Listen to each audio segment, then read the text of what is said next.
आज की सभा के हमारे अध्यक्ष डॉक्टर साहब दाऊदी हमारे और मुख्य अतिथि पूनम पंडित जी आई हुई हैं। मैं इनका तहे दिल से पूरे गांव की तरफ से स्वागत करता हूं और मैं आप सभी से अनुरोध करता हूं कि युवा नेता है पूनम पंडित और किसान आंदोलन से निकली हुई है और 13 महीना जैसा भाई ने बताया अभी चौधरी साहब ने बहुत संघर्ष करा है और मेरी ड्यूटी गाजियाबाद ही मैं देखता रहता था उससे जो तुम्हारा वहाँ चल रहा था मैं रुक के आया था घंटा में और यूट्यूब पे आपको मैं काफी फॉलो करा था। तो आपकी जमीनी स्तर की नेता है, आप सभी लोग गांव के इनको सहयोग करें और सपोर्ट करें, वोट करें और जिस तरह से भी सहयोग हो सके उस तरह से करें। आप सभी से मेरी यही रिक्वेस्ट है और अब पूनम पंडित जी बोलेंगे, बाद में बोलेंगे। योगेंद्र शर्मा जिन्होंने कार्यक्रम को सजाने में भाई 4 पास ही आ जाओ, इधर से निकलो, इधर से।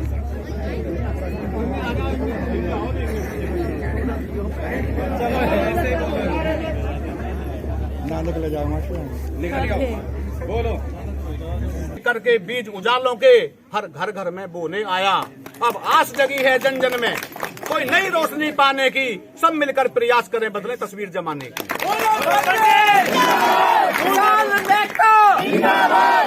वो आयरन लेडी जिसका आपको दोपहर से बहुत लंबा आपको इंतजार करना पड़ा, उनकी तरफ से मैं भी क्षमा प्रार्थी हूँ क्योंकि मैंने प्रोग्राम दिया आपके गांव को और वो भी क्षमा प्रार्थी हैं और वो अपनी बात रखें। पूनम जी। जय जवान, जय जवान।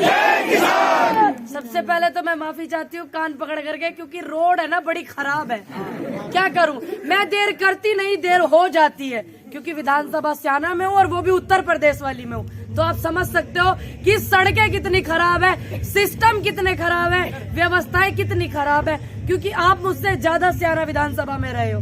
तो आप मानते हो ना इस चीज को मैं देर करती नहीं, देर है कि नहीं। देखिए स्याना विधानसभा की अगर हम स्पेशल स्याना की बात करें, फिर बात तो पूरे देश की कर ही रहे। संविधान खतरे में, लोकतंत्र खतरे में, युवा बेरोजगार, जनता परेशान, लड़कियां सुरक्षित नहीं है, बुलंदशहर में बलात्कार हुआ है, अभी कोई आवाज उठाने के लिए तैयार भी नहीं है। लेकिन अगर हम खास बात करते हैं स्याना विधानसभा की, जब हमें एक ये घर मिला है तो हम इसी की बात करेंगे ना। स्याना विधानसभा में स्कूल कब जमाने के बने हुए बताएं जरा, जितने हैं बुजुर्ग हैं। प्राइमरी स्कूल कितने साल पुराने हैं, जोर से बोलिए मुझे कम सुनाई आने लगी है। 25-30 साल पुराने ना स्कूल, अस्पताल, सारी चीजें वो है जो कांग्रेस ने दी है। बाकी उत्तर प्रदेश में जो है बहुत सी चीजें ऐसी हुई, बहुत सी पार्टियां ऐसी आई कि उन्हें विधायक आपने बनाया। क्या आपका विकास हुआ? क्या आप सोचते हो मैं आपकी आवाज उठाऊं? क्यों नहीं बोल रहा? हुआ कि नहीं हुआ तो बताओ। नहीं हुआ तो क्यों नहीं बोलते हो? क्या उम्मीद करते हो मैं ही बोलती रहूं? क्या मैं ही तुम्हारी आवाजें उठाती रहूं? नहीं, आप हर एक व्यक्ति जिम्मेदार बनो। हर एक व्यक्ति को बोलने का अधिकार है कि वो बोले कि हमारे यहाँ विकास नहीं हुआ, हमारे यहाँ लड़के पिटे हैं भर्ती के नाम पे। देखा ना भी रेलवे वाले सारे जवान हो, फोन मोबाइल हाथ में चलाने के लिए नहीं होते, सिर्फ वीडियो देखने के लिए नहीं होते, मेरी निकालने के लिए होता है रिकॉर्ड कि क्या क्या हो रहा हमारे युवा भाइयों के साथ, क्या क्या हो रहा हमारी बेटियों के साथ, हमारी बहनों के साथ, और हद से ज्यादा बुरी बात कि क्या हो रहा हमारे किसानों और जवानों के साथ। सब दो ही लोगों की लड़ाई है, ध्यान रखना, जवानों की और किसानों की। ये दो बंदे ऐसे हैं, इनकी लड़ाई है जो हमें देश में लड़नी है, जो जरूरी है। देश के इतिहास में 1947 में जब से आंदोलन हुआ है ना आजादी का, तब से आप एक चीज नोट किया आपने, सबसे बड़ा आंदोलन एक ही चला है, किसान आंदोलन।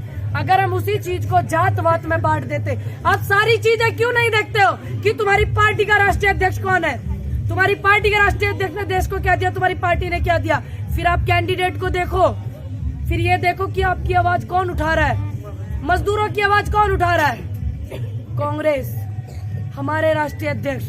संस्थाएं पुरानी है, मुझे गर्व महसूस होता है इस बात पर कि मैं कांग्रेस परिवार से जुड़ी हुई हूँ, क्योंकि कोरोना काल में जितने इलाज हुए एम्स हॉस्पिटल में वो कांग्रेस की देन थी, सारे के सारे बड़े बड़े अस्पताल। तो क्यों नहीं आप इस चीज को समझ रहे हो? समझो भी और समझाओ भी, बहुत ज्यादा जरूरी है। अगर आप नहीं समझोगे तो आप लिख लेना कोरे कागज पर कि अगर आपने अभी बदलाव नहीं किया। हम युवा है ना, हम बहुत भटक जाते हैं। हमारे बुजुर्ग हमें मना कर रहे थे कि भारतीय जनता पार्टी को मत लाना, लेकिन हमने बात नहीं मानी, तो गलती हमसे हुई, तो उस गलती को कौन सुधारेगा? युवा सुधारेंगे, हमारे बुजुर्ग जो किसान है वो सुधारेंगे। और ऐसी सुधारना, इस गलती को ऐसी सुधारना कि जैसे भारतीय जनता पार्टी के MLA लोधी जी जो है वो आ नहीं पा रहे हैं गाँव में, नहीं आ रहे ना। पता संविधान कितने दिन में बना था? 2 साल 18 महीने की उनकी रिकॉर्डिंग है। अरे उनकी तो पता नहीं क्या क्या है, उनके तो MP MLA को कुछ नहीं पता है। ये चीज आप देखो ना, इतनी भीड़ में सिर्फ आप ही क्यों हो? ये सबको बनाओ अपने जैसे, ताकि इस आवाज को उठावे कि उनको कुछ नहीं पता है। और वो तो गांव में नहीं जा पा रहे, उनका विरोध क्यों हो रहा? अगर वो सही होते विरोध नहीं होता ना, क्योंकि वो गलत है। स्याना विधानसभा ने बहुत सारे विधायक दिए हैं, ऐसा नहीं है कि नहीं दिए, और पार्टियों के भी दिए। 2012 में विधायक बनाया था ना आपने, पूर्व विधायक को क्या किया उन्होंने? आपके यहाँ काम किया उन्होंने? काम जो पूर्व विधायक नहीं किया, कुछ नहीं करो। बाबा मुझे लगता है सिर्फ आप ही का काम नहीं करा, इन सबका शायद करा। बाबा का क्या काम करे? सब काम नहीं किया। सब बोलो, किसी को ना करो। क्यों नहीं बोलते हो? पूर्व विधायक ने भी आपका काम नहीं किया, ना करो। क्या दूसरी पार्टी में आ गए? फिर मौजूदा विधायक की लगा लीजिए। और मायावती जी जो है बसपा सुप्रीमो, जब बेटी का बलात्कार रात के अंधेरे में हुआ था ना, 2:30 बजे बेटी को जला दिया था, तो वो चुप थी। और जब किसान आंदोलन में किसानों पर डंडे बज रहे थे, तो मायावती चुप थी। ठीक है, नहीं थी चुप? आपने उन्हें बनाया ना, आज भी चुप है वो।